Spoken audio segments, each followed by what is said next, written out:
Ngồi xuống nhá. Tôi ngồi cẩn thận nhá, còn không? Ba lồng đã à?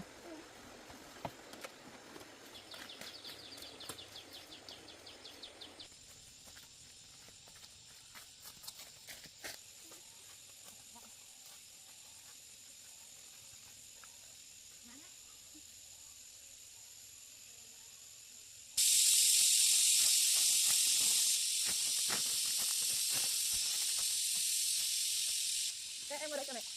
Mày chặt cái này cho em ngồi, mày chặt cái này thì nó của em cửa. Em cứ này. Ngồi đây cái này cho em ngồi.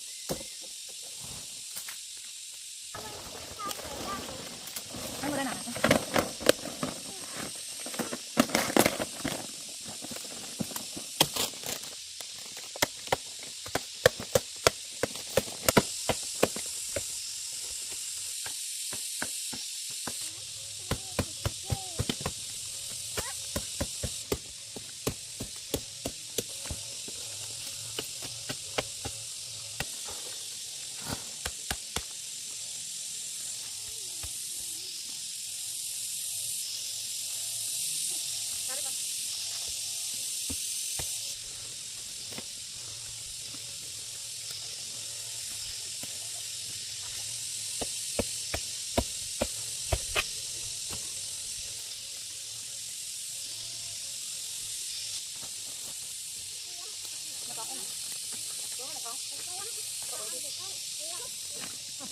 Con làm thế thôi chứ không nói đấy.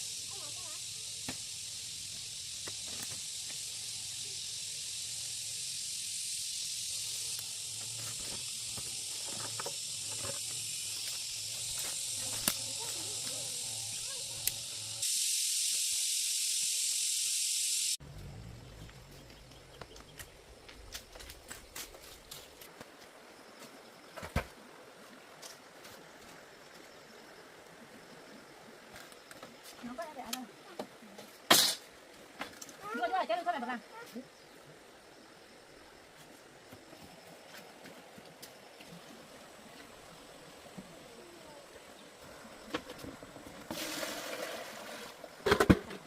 Để tắm con lên cho con. Rửa tay nào. Con cho mẹ ra cho biết rồi. Mẹ rửa này, mẹ rửa mặt nhé.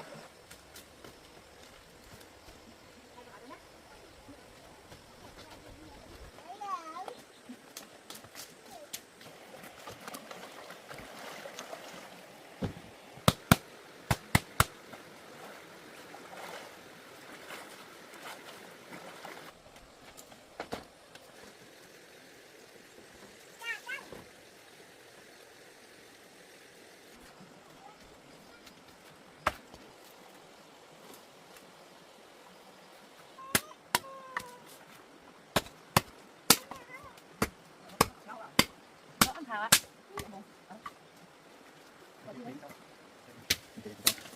Em xin đi. Xin chưa? Em xin chưa? Em xin chưa? Đủ ăn. Đủ ạ. Nó còn cuối luôn. Chưa vào không ạ?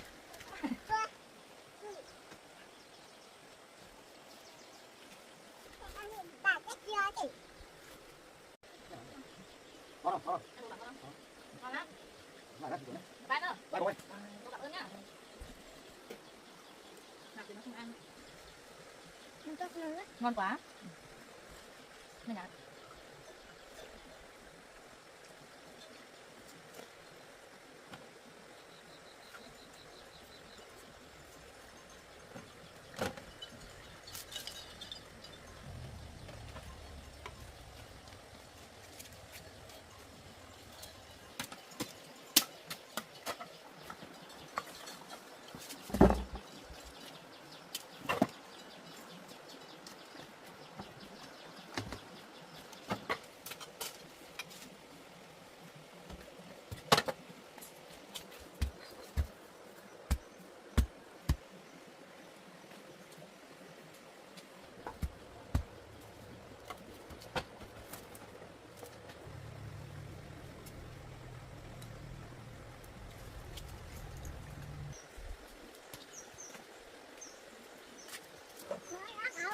Chưa.